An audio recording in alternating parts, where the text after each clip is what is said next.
شیر اور خرگوش۔ ایک گھنے جنگل میں ایک شیر رہا کرتا تھا۔ وہ تمام جنگل کا بادشاہ تھا، لیکن وہ بادشاہ جیسے پیش نہیں آتا تھا۔ ہر دن بے رحمی سے جنگل کے جانوروں کو کھا جایا کرتا تھا۔ شیر کے خوف سے جنگل کے جانور چھپ جایا کرتے تھے اور خود اپنی بھوک و پیاس کو مار کر سخت مشکلات سے دوچار ہونے لگے تھے۔ اس طرح کچھ دن بعد جنگل کے تمام جانور ایک مقام پر جمع ہوئے اور شیر کے شر سے محفوظ رہنے کے لیے سب مل کر رائے مشورہ کرنے لگے۔ سب نے اپنی اپنی بات رکھی اور آخر میں ایک گیدڑ نے کہا، میرا خیال ہے کہ ہم روز شیر کے ہاتھوں مرنے کے بجائے ہم خود ایک بار شیر کے پاس چلے جائیں۔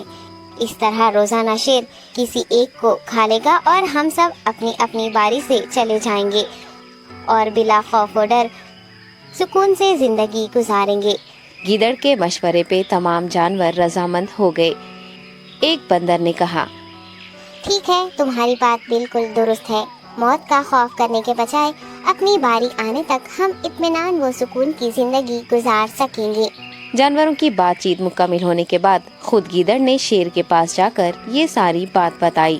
گیدڑ کی باتیں سننے کے بعد شیر نے کہا، میں بادشاہ ہوں، اس لیے تم سب کی بات مان رہا ہوں، لیکن ایک بات غور سے سن لو۔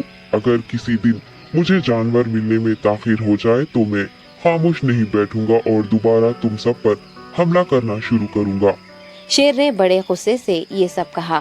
شیر کی باتیں سن کر گیدڑ نے سر ہلاتے ہوئے حامی بھر دی اور وہاں سے چلا گیا۔ اس دن کے بعد ایک ایک جانور بلا ناغہ اپنی اپنی باری کے مطابق شیر کے پاس جانے لگے اور شیر سکون سے اپنے پاس آنے والے جانوروں کو مار کر اپنی بھوک مٹانے لگا۔ یہ معاملہ ایسے ہی چل رہا تھا اور ایک دن شیر کے پاس جانے کی باری ایک خرگوش کی آئی۔ وہ خرگوش بہت ہی ہوشیار تھا۔ اسے شیر کے پاس جانا منظور نہیں تھا اور اس نے اپنے ساتھی جانوروں کو بے رحمی سے مارنے والے شیر کو سبق سکھانے کی ٹھان لی اور ایک اچھی تدبیر نکال کر آہستہ آہستہ شیر کی گفا کے پاس پہنچ گیا۔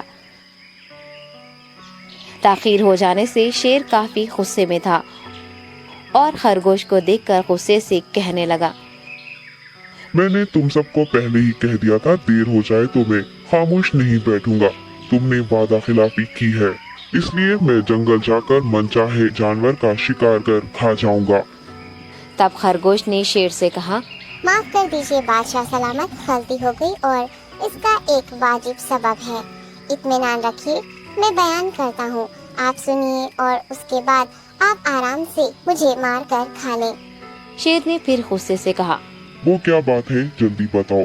خرگوش نے کہا، بادشاہ سلامت، میں آپ کے پاس آ رہا تھا اور راستے میں مجھے ایک شیر مل گیا اور مجھے مارنے کے لیے آگے بڑھنے لگا۔ میں نے آپ کی بہادری کی بات اس شیر کے سامنے رکھی، لیکن وہ شیر آپ کے بارے میں بہت برا بھلا کہنے لگا۔ یہ سن کر میں نے غصے سے کہا، تم ہمارے جنگل کے نہیں ہو، ہمارے بادشاہ کے بارے میں ایسی باتیں مت کہو۔ یہ سن کر وہ شیر مجھ پر حملہ کرنے کے لیے تیار ہو گیا۔ یہ دیکھ کر میں نے کہا، تم مجھے مارو گے تو ہمارے بادشاہ تمہیں ہرگز نہیں بخشیں گے۔ تب اس شیر نے کہا، تمہارا بادشاہ میرا کیا کر لے گا؟ میں نے کئی ہاتھیوں کو اپنے پنجے سے مار گرایا ہے، تمہارا بادشاہ ہو یا کوئی اور ہو، میرے ہاتھوں بچ نہیں سکتا اور میرے سامنے کوئی ٹک نہیں سکتا، میں اسے ختم کروں گا۔ یہ سب بدتمیزی کرنے لگا۔ میں نے اس شیر سے کہا، تم ہمارے بادشاہ سے آ کر بات کرو۔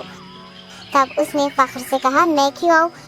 تمہارے بادشاہ میں دم ہے تو اسے ہی یہاں لے کر آؤ۔ یہ کہہ کر مجھے دبانے لگا۔ بادشاہ سلامت، اسی لیے آنے میں تاخیر ہو گئی۔ یہ سنتے ہی شیر غصے سے کہنے لگا، چلو ابھی چلتے ہیں، اسے ختم کر دوں گا۔ یہ سننے کے بعد خرگوش نے شیر کو جنگل کے درمیان موجود ایک کنویں کے پاس لے گیا۔ خرگوش نے کہا، بادشاہ اس کے اندر دیکھیے، وہ وہاں آپ کا بے صبری سے انتظار کر رہا ہے، آپ اسے اچھا سبق سکھائیے۔ شیر غصے سے فوراً کنویں میں جھانکنے لگا اور زور سے دہاڑنے لگا۔ تب دوسری جانب سے بھی دوسرا شیر دہاڑتا ہوا محسوس ہونے